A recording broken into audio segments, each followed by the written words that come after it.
مسا مسا على الجدعان. النهارده جايين نتكلم على 4 افلام رعب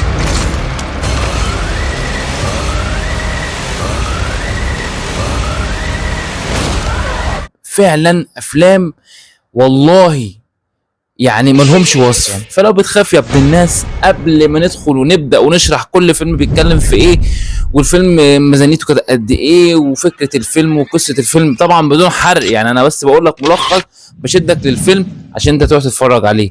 لايك بقى ومتابعه لو انت اول مره تشوفنا، وكمل معانا بقى ايه الفيديو لحد الاخر عشان بجد بجد هيعجبك قوي، وهتشوف اجمد 4 افلام رعب لو انت قلبك ميت. افلام دي يا باشا عايزه واحد قلبه ميت.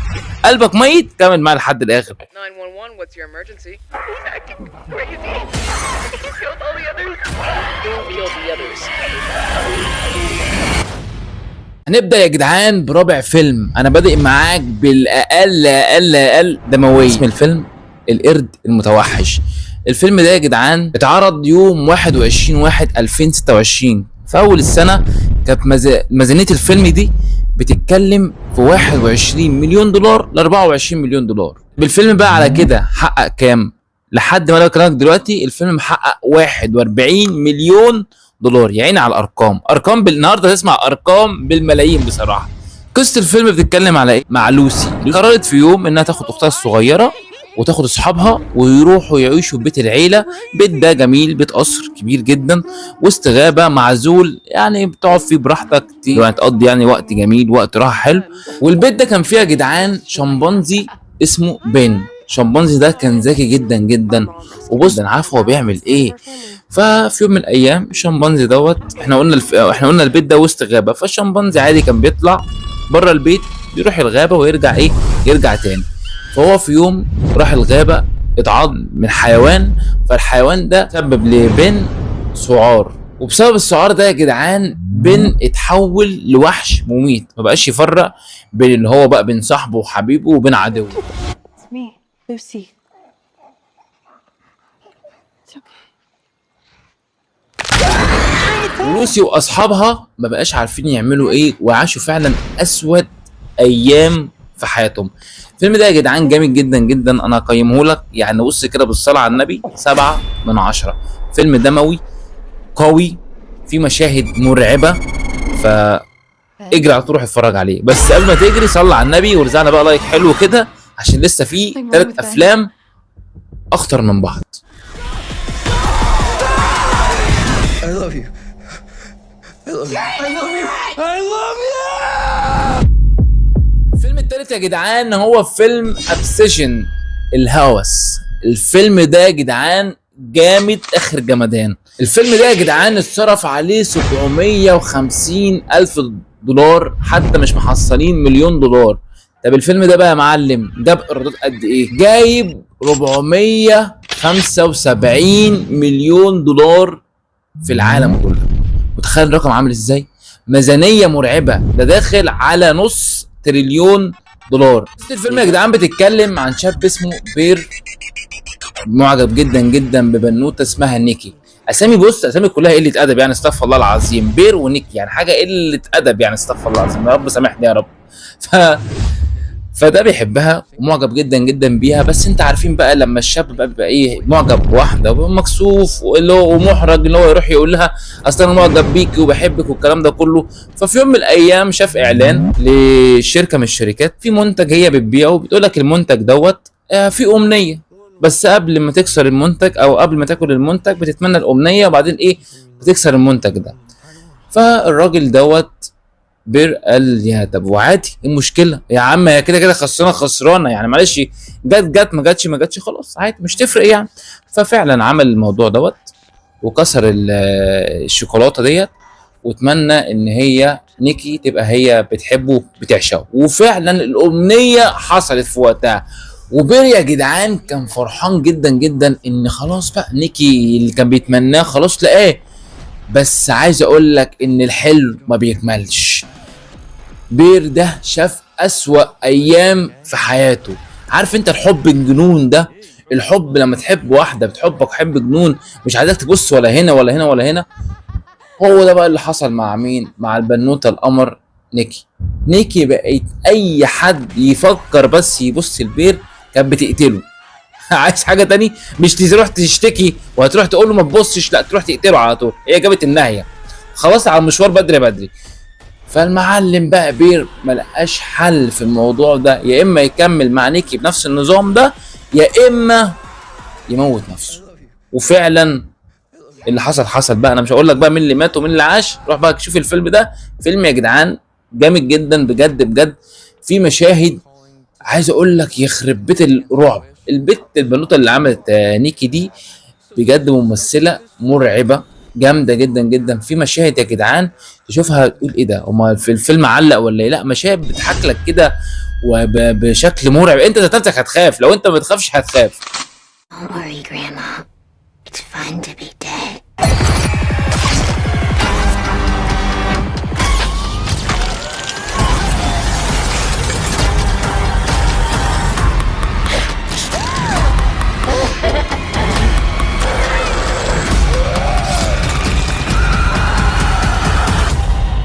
I just want my daughter back.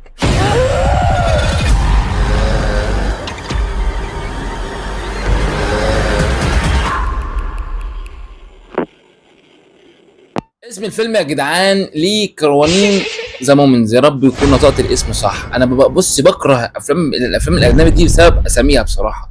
اسامي بص مقززه. الفيلم يا جدعان اتعرض يوم 17/4/2016. الفيلم ده اتصرف عليه ميزانيه بتتكلم في 22 مليون دولار. انا بقول لك تسمع ارقام يعني مرعبه يعني. طب الفيلم ده على كده بقى دخل كام؟ الفيلم لحد وانا بكلمك دلوقتي الفيلم مدخل 91 مليون دولار. يا نهار ابيض على الارقام. ايه الارقام دي؟ قصه الفيلم يا جدعان بتتكلم عن صحفي مشهور جدا جدا في امريكا وعنده برنامج على التلفزيون. شغلانه الصحفي ده اللي هو بيروح رحلات لكل بلد، يبدا بقى يصور فيها بقى الاماكن الاثريه، الاماكن اللي فيها يعني سياحه والكلام ده كله، بيقول لك عيوب ومميزات ايه البلد دي. ففي يوم من الايام قرر ان هو ياخد عيلته الجميله اللي هي مراته وابنه وبنته، تمام، اللي هو ياخدهم مصر ويفسحهم في مصر. وفعلا الراجل كان مستمتع جدا جدا بمصر والاجواء اللي موجوده في مصر. والفيلم ده عاجبني جدا جدا عشان بقى بيوريك قد ايه الاجانب مهتمين بحضاره بلدك. ففي يوم من الايام كان عنده بنوته اسمها كيتي بتتخطف في مصر. طبعا الموضوع بيبقى رعب للاهل، والشرطه بقى بتبدا تدور على البنوته ديت، فمفيش اي طرف خيط عشان يجيبوا بيه البنت دي. فطبعا راجل الصحفي ده خد مراته وابنه وسافروا فين؟ امريكا تاني عشان يكمل بقية شغله. وطبعا الشرطه المصريه تبدا بقى ايه تتابع معاه وتقول له ايه اخر الاخبار. بعد مرور 8 سنين الشرطه المصريه اخيرا بتلاقي كيتي. طبعا الشرطه بتتصل بمين؟ باهلها الموجودين في امريكا. وفعلا يا جدعان الاهل بينزلوا مصر عشان ياخدوا بنتهم كيتي عشان ياخدوها عشان يروحوا يعيشوا فين؟ في نيو مكسيكو. يعني بص اماكن جامده قوي. بص هفسحك انا معايا. فالمهم الشرطه المصريه بتلاقي بقى كيتي فين بقى يا عم الحاج؟ بتلاقيها في تابوت فرعوني عمره 3000 سنه. فهنا بقى برضو يعني ازاي يعني واحده مخطوفه بقى لها 8 سنين ويوم بيجي يلاقوها جوه تابوت وكمان ايه ملفوفه زي الموميات؟ ده حاجه غريبه وازاي اصلا. فالمهم الشرطه المصريه ما رضتش تقول لابو البنت كده. فطبعا الراجل خد بنته وسافر ايه امريكا عادي. وبعدين كان عادي يكملوا حياتهم. بس المشكله بقى هنا اللي هم جم لما خدوا البنت وما خدوش البنت، ما خدوش بنتهم اللي هي كيتي الطفله البريئه الجميله، لا ده هم خدوا لعنه معاهم، كائن يسمى نسمراني. الفراعنه كانوا بيستخدموه في حمايه المقابر بتاعتهم. فالبنوته البريئه الجميله دي كان الكائن ده ساكن جسمها اللي هو متلبسها بالبلد زي ما احنا بنقول في مصر. العيله دي شافت اسود ايام في حياتهم. الكائن ده لما بيجي يدخل في عيله بيدمرها فعلا، وده فعلا اللي حصل مع العيله دي.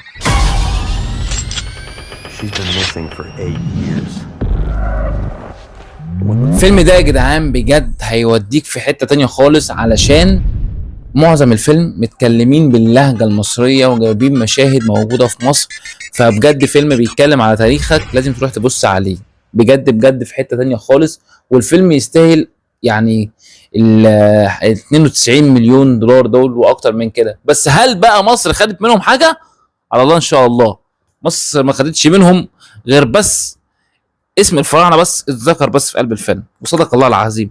خش في اول فيلم واجمد فيلم وارعب فيلم، عشان كده انا سايبه رقم 1 في القائمه بتاعتنا.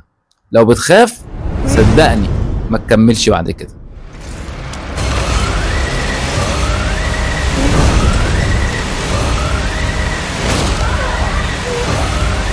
اول فيلم يا جدعان اسمه ايفل ديد براين. الفيلم ده اول ظهور ليه كان يوم 10/7/2026. الفيلم ده يا جدعان من سلسلة افلام ايفل ديد براين الدموية جدا، يعني جدا جدا جدا.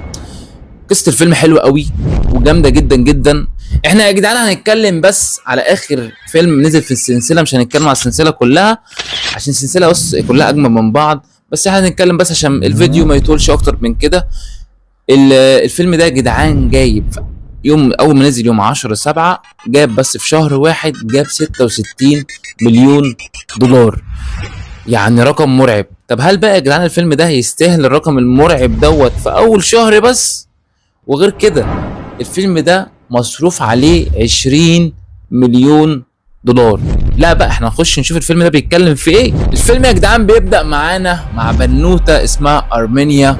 مش عارف كل الافلام كلها بيبدأ ببنت، مش عارف في ايه بصراحة ربنا يعني. فالمهم يعني بيبدأ ببنوتة جميلة جدا راحت تعمل الواجب لاهل جوزها. جوزها لسه ميت فراحت تاخد العزا بتاعه تعمل بالاصول عادي يعني.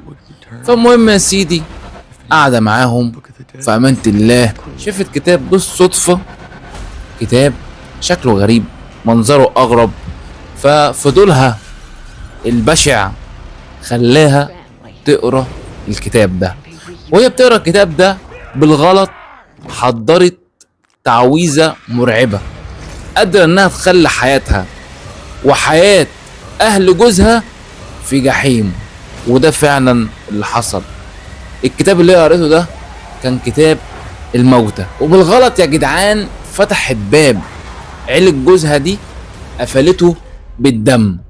بجد يا جدعان من اجمد الافلام اللي انا شفتها في 2026، ولسه يعني ممكن افلام تنزل اقوى من كده، بس الفيلم ده جامد جدا جدا. وعمل يعني بص عمل لي كده بص يعني اداني نظريه مختلفه خالص عن افلام الرعب.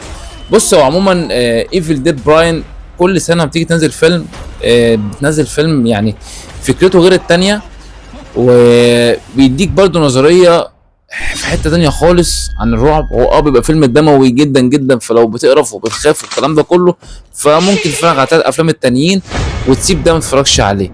فبس كده يا جدعان، ومسا عليكم ان انت كملت الفيديو لحد الاخر.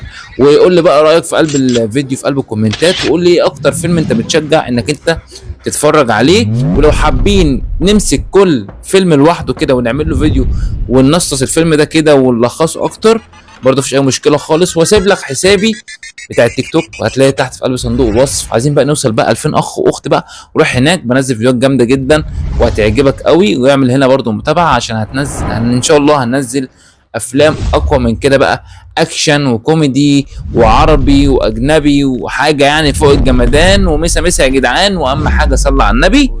ان شاء الله اشوفك في الفيديو اللي جاي، بس اهم حاجه تقول لي بقى رايك في قلب الكومنتات عشان رايك يهمني يا جدع.